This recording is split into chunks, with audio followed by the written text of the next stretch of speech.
दशम स्कंध द्वारिका लीला 1:50 श्री शुक वाच कहती मुनिवर शुण परीक्षण पवर उद्धव देखी गोप गोपी वदन चाहती निरोपी दैवे कृष्ण अनुचर तेज गंजई सुर नर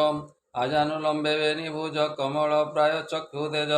पीतवसन कटिमूले कमल माल वक्षस्थले कर्णे कुंडल वेनिशये रूपे कंदर्प सरिनुए देखि विस्मित गोपी जने चकिते विचारती मने देख सुंदर वर एउ केवले ओइला एकाम नभूषण ଏହା ଦେ କେ କହେ ଦିଶେ କୃଷ୍ଣ ପ୍ରାୟ ହେମନ୍ତ କହି ଗୋପ ନାରୀ ଉଦ୍ଧବ ରଥକୁ ଆବରି ଜାଣିଲେ କୃଷ୍ଣର ଏ ଦୂତ ଆମ୍ଭର ପାଇଁ ଉପଗତ ଗୋପୀଙ୍କ ମଧ୍ୟରେ ପ୍ରବେଶ ସକଳେ ହୋଇଲେ ହରସ ଏ ଆନନ୍ଦେ କୃଷ୍ଣ ଦୂତ ନେଇ ପୂଜିଲେ ଆସନେ ବସାଇ ହେମନ୍ତେ କୃଷ୍ଣ ଦୂତ ସଙ୍ଗେ ଗୋପିକା ମିଳି ଖେଦ ଯୋଗେ କ୍ଷଣ କ୍ଷଣକେ ଶୋକମୟ ନୟନ ଅଶ୍ରୁ ଜଳ ବଏ କହନ୍ତି ଶୁଣ କୃଷ୍ଣଦୂତ ଆମ୍ଭେ ଯେ ବଡ଼ ଭାଗ୍ୟବନ୍ତ ଜାଣିଲୁ ଉଦ୍ଧବ ତୋ ନାମ ତତେ ବିଶ୍ୱାସ ଭଗବାନ ତାହାଙ୍କ ଅଙ୍ଗ ସଙ୍ଗ ତୁଇ ତତେ ପେଶିଲେ ଆମ୍ଭ ପାଇଁ ମାତା ପିତାଙ୍କୁ ପ୍ରିୟ ଭାବେ ଉଦ୍ଧବ ଆସିଅଛ ଏବେ ଶ୍ରୀକୃଷ୍ଣ କିମ୍ପା ସୁମରିବ ଆମ୍ଭର ଘେନି ଗଲା ଜୀବ ସ୍ନେହ ବନ୍ଧନ ବନ୍ଧୁଙ୍କର ବନ୍ଧାଇ ମୁନି ସୁର ନର କାହାର ବୋଲେ ଛାଡ଼ି ନୁହେଁ ବନ୍ଧୁ ବିଶ୍ୱାସ ମାୟା ମୋହେ ଶୁଣ ଉଦ୍ଧବ ଆମ୍ଭମାଣି ମରୁଛୁ ଗୋପର ତରୁଣୀ ଯେ ଯାହା ଭାବ ଅର୍ଥ ଜାଣି ଭାବେ ଯାହା ଭାଳନ୍ତି ସର୍ବପ୍ରାଣୀ ଯାବତ ଥାଇ ଅର୍ଥ ଲାଭ ତାବତ ଥାଇ ପ୍ରିୟ ଭାବ ପରପୁରୁଷେ ପ୍ରିୟ ହୋଇ ଯେ ନାରୀ ଜୀବନ ହୋଇ ତାହାର ନାହିଁ ସ୍ନେହ ଚିତ୍ତ ଧନରେ ପ୍ରିୟ ଅବିରତ ଏ କୁସୁମ ଯେମନ୍ତେ ଭ୍ରମର ମଧୁ ପିଣ ଯାଇ ଦୂର ଉଦ୍ଧବ ଶୁଣ ବେଦ ସାର ସ୍ୱଭାବେ ସଂସାର ବ୍ୟବହାର ସୁନ୍ଦର ପୁରୁଷ ନିର୍ଧନ ଗଣିକା ଛାଡ଼ ଯେ ସନ ଏ ରାଜାଙ୍କ ଭାଜନ ଦେଖି ପରଜା ଛାଡ଼ି ଯେନେ ଦୁଃଖୀ ବିଦ୍ୟା ପାଇଲେ ଶିଷ୍ୟ ଗୁରୁ ସେ ଯେନେ ତେଜନ୍ତି ମନରୁ ଦକ୍ଷିଣା ପାଇବି ପ୍ରଜନେ ଯେନେ ଛାଡ଼ନ୍ତି ଯଜମାନେ ଏ ଫଳ ସରିଲେ ବୃକ୍ଷ ଛାଡ଼ି ପକ୍ଷୀ ଯାନ୍ତି ଯେନେ ଉଡ଼ି ଅତିଥି ଯେନେ ଖାଇ ପିଇ ପଦେ ନ ପୁଛି ଚଳି ଯାଇ ଏ ପୋଡ଼ିଲା ବନ ପଶୁ ଗଣେ ଛାଡ଼ି ପଳାନ୍ତି ଅନ୍ୟ ବନେ ପରପୁରୁଷେ ପର ନାରୀ ରମଣ ଅନ୍ତେ ଯେ ପାଶରି ତେମନ୍ତ କଲେ ବନମାଳି ଛାଡ଼ି ସକଳ ଗୋପବାଳି ଏମନ୍ତ କହି ଗୋପ ନାରୀ ଭେନି ଲୋଚନୁ ବଏ ବାରି ମନ ବଚନ କୃଷ୍ଣ ଦେ ଛାଡ଼ିଲେ ଜୀବନର ମଏ ଏ ବାତୁଳ ପ୍ରାୟ ଉଚ୍ଚ ସ୍ୱର ଛାଡ଼ିଲେ ଲୋକର ବ୍ୟବହାର କୃଷ୍ଣର ଲୀଳା କର୍ମମାନ ସୁମରି କରନ୍ତି ରୋଦନ ଲାଜ ଛାଡ଼ିଲେ ଗୋପ ଦାଣ୍ଡେ ବଜ୍ର ପଡ଼ିଲା ଯେନେ ମୁଣ୍ଡେ ଏ ବାଳୁତ କାଳୁ ଯେତେ କଲା ସୁମରି ଗୋବିନ୍ଦର ଲୀଳା ଅତି ସଙ୍କଟ ଶୋକ ଜଳେ ବୁଢ଼ୀଣ କାନ୍ଦନ୍ତି ବିକଳେ ଉଦ୍ଧବ ପାଦ ତଳେ ପଡ଼ି ବାଳୁତ ପ୍ରାୟ ଗୋପବାଳି ଏମନ୍ତେ ଶୁଣ ନରପତି ଗୋପୀଏ ନାମ ବୃନ୍ଦାବତୀ ଗହଳେ ଯାଇ ନ ପାରିଲା ଅଳ୍ପ ନିକଟେ ବସିଲା ଗୋବିନ୍ଦ ପାଦେ ମନ ଦେଇ ଚକ୍ଷୁ ବୁଝିଲା ଭାବ ବହି ଶ୍ରମେ ଚରଣ ପାଶରିଲା ଶୁଣ ରାଜନ ତାର ଲୀଳା ଭ୍ରମର ଉଡୁଥିଲା ଶୂନ୍ୟ ବସିଲା ତାହାର ଚରଣେ ଅଙ୍ଗୁଳି ଅଙ୍ଗେ ଧ୍ୱନି କରି ଶୁଣି ଚାହିଁଲା ଗୋପ ନାରୀ ନରଦୂତ ପ୍ରାୟ ମଣି ଚରଣ ମାଇଲା ତରୁଣୀ ପଡ଼ିଲା ଖଣ୍ଡ ଦୂରେ ଯାଇ କୋପେ କହି ତାକୁ ଚାହିଁ ଏ ମଧୁର ଶୁଣ ମୋ ବଚନ ତୋର ଠାକୁର ଜନାର୍ଦ୍ଦନ କିତପେ ବାନ୍ଧବ ତୁ ଅଟୁ ମୋର ଚରଣେ କିମ୍ପା ଖଟୁ ମଥୁରା ନଗର ତରୁଣୀ ନିଶ୍ଚୟ ମୋହିଲେ ଚକ୍ରପାଣି ସେ ଯେ ଆମ୍ବର ସପତଣି ଏକଥା ତ୍ରିଭୁବନେ ଜାଣି ତୁଜେ ଷଟପଦତା ନ ଜାଣି ଚରଣେ ଲାଗୁ ପୁଣି ପୁଣି ଏ ସୁନ୍ଦର ମଧୁପୁର ନାରୀ ରାତ୍ରେ ରମିଲେ ନର ହରି ଏ କୁଙ୍କୁମ ଚନ୍ଦନର ସଙ୍ଗେ ନାନା କୁସୁମ ତାଙ୍କ ଅଙ୍ଗେ କୃଷ୍ଣର ଦେହେ ଲାଗିଥିଲା ରାତ୍ରି ପାଇଲା ପକାଇଲା ଭିଜେଥିଲୁ କୃଷ୍ଣ ପାଶେ ପୁଷ୍ପେ ବସିଲୁ ଗନ୍ଧ ଆସେ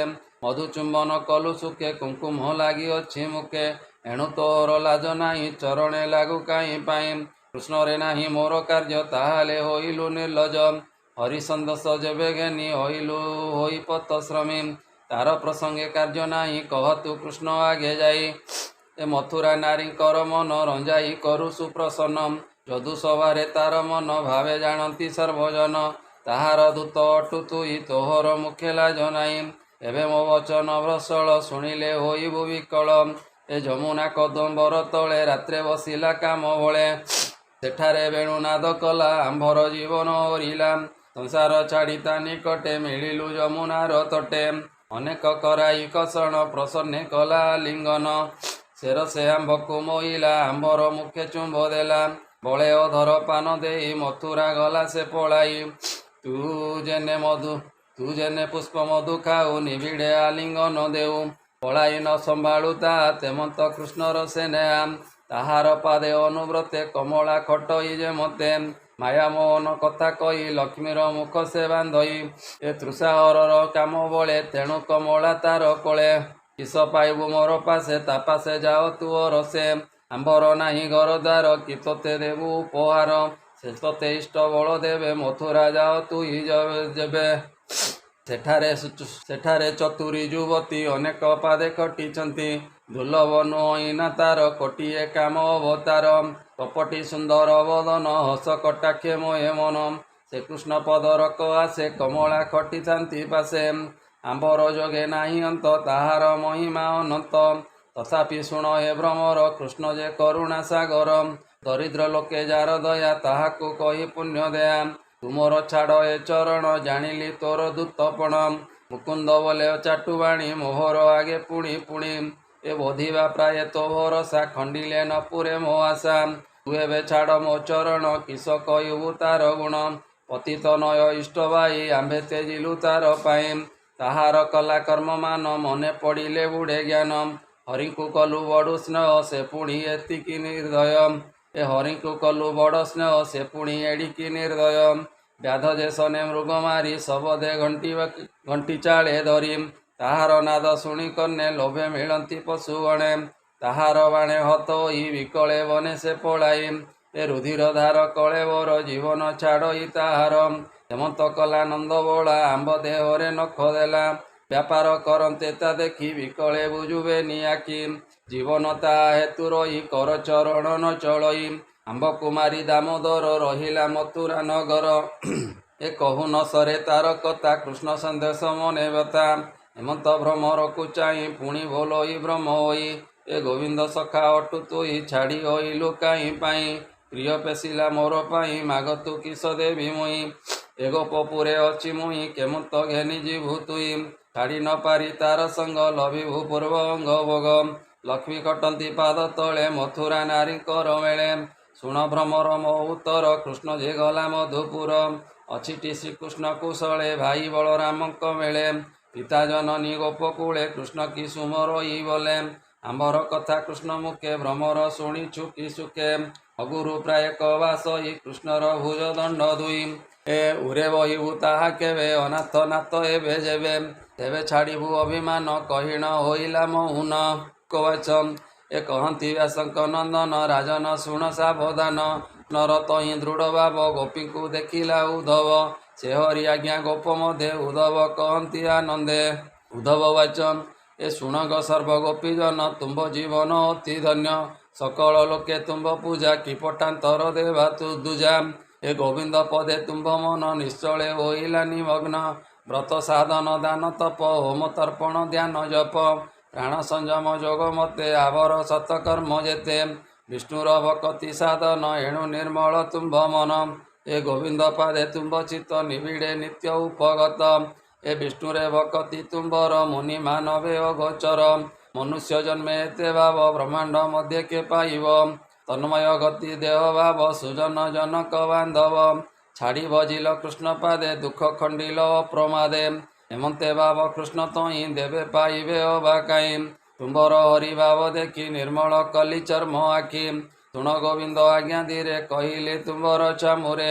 ତୁମ୍ଭ ଭକତି ଭାବ ଯେତେ ଯାହା ସେ କହିଛନ୍ତି ମୋତେ ଉଦ୍ଧବ କୃଷ୍ଣର ବଚନ କହି କରି ସାବଧାନ କୃଷ୍ଣ କହିଲେ ଗୋପୀ ଜନେ ତୁମ୍ଭେ ଯେ ଦୁଃଖ କର ମନେ ତାଙ୍କ ବିଚ୍ଛେଦ ମୋର ନାହିଁ ପ୍ରାଣିକ ପ୍ରାଣ ମୁଁ ଉଟଇ ପ୍ରାଣିକ ଦେ ପଞ୍ଚଭୂତ ଜେନେ ଜଗତ ବିରତ ମନର ସଙ୍ଗେ ପ୍ରାଣ ବୁଦ୍ଧି ଦଶ ଇନ୍ଦ୍ରିୟ ଗୁଣେ ଛନ୍ଦି ମୋହର ଆତ୍ମା ବୁଦ୍ଧି ଦେଇ ସୃଜଇ ପାଳି ସହରଇ ମୋହର ଆତ୍ମା ଅନୁଭବ ଭୂତ ଇନ୍ଦ୍ରିୟ ଗୁଣ ଭାବ ଯେ ଜୀବ ଆତ୍ମା ସଙ୍ଗେ ମନ ବିବେକ ବୁଦ୍ଧି ଚୈତନ ସୁପ୍ତ ନିଦ୍ରା ଉଜାଗର ମନର ବୃତ୍ତି ଏବେ ଭାର ଇନ୍ଦ୍ରିୟ ଅର୍ଥେ ଜେଣେ ଧ୍ୟାଇ ମାୟା ସ୍ୱପନ ପ୍ରାୟ ହୋଇ ନିଦ୍ରା ନିଯୋଗ ପୁରୁଷକୁ ଏ ମାୟା ନ ଲାଗେ ତାହାକୁ ଏଭାବେ ଯାର ଜ୍ଞାନ ହୋଇ ସଂସାର ତାକୁ ନ ଲାଗଇ ବେଦ ବେଦାନ୍ତର ଏ ଅର୍ଥ ମୁନିକ ସାଂଖ୍ୟ ଯୋଗ ମତ ସନ୍ନ୍ୟାସ ତପଦାନ ସହ ଗଠନ ସାଧନ ବିମୋହ ଏଣୁ ସକଳ ଅର୍ଥ ସାଧି ବାରିଧି ମିଶେ ଯେନେ ନଦୀ ତୁମ୍ଭକୁ ମୋର ମାୟା ନାହିଁ ତେଣୁ ରହିଲୁ ଦୂର ହୋଇ ତୁମ୍ଭ ନୟନ ମନ ସଙ୍ଗେ ମୋହର ଚିତ ଅନୁରାଗେ ଯାହାର ସ୍ୱାମୀ ଥାଇ ଦୂରେ ପ୍ରିୟାର ମନ ତା ସଙ୍ଗରେ ମନରୁ କ୍ଷଣେ ନ ଛାଡ଼ନ୍ତି ଭାବ ସହୃଦୟେ ଗତେ ଚିନ୍ତି ଚକ୍ଷୁ ଗୋଚର ସ୍ୱାମୀ ଥିଲେ ମନ ତା ନ ରହେ ନିଶ୍ଚଳେ ମୋହର ତହୁଁ ଦେଇ ମନ ଛାଡ଼ି ସକଳ ମାୟା ବ୍ରହ୍ମ ନିରତେ ନାମ ଉଚ୍ଚାରଣ ମୋ ଦେହେ ପାଇବ କାରଣ ଏ ବୃନ୍ଦାବନେ ତାର ସଙ୍ଗେ ଯେ ଗୋପୀ ରାସ କ୍ରୀଡ଼ା ରଙ୍ଗେ ଯାଇ ନ ପାରି ସ୍ୱାମୀ ବଳେ ପ୍ରାଣ ଛାଡ଼ିଲା ଜ୍ଞାନ ବଳେ ଆକାଶ ଦେବେ ଥିଲେ ଚାହିଁ ପଶିଲା ମୋର ଦେହେ ଯାଇ ଶ୍ରୀ ଶୁକ ବଚନ ଏ କହନ୍ତି ଶୁକ ମହାମୁନି ଗୋପୀଏ କୃଷ୍ଣ କଥା ଶୁଣି ଉଦ୍ଧବ ମୁଖକୁ ଅନାଇଁ କହନ୍ତି କୃଷ୍ଣ ଭାବ ବହି ଆମର ଭାଗ୍ୟ ଏ ଉଦ୍ଧବ କଂସ ସହାରିଲେ ମାଧବ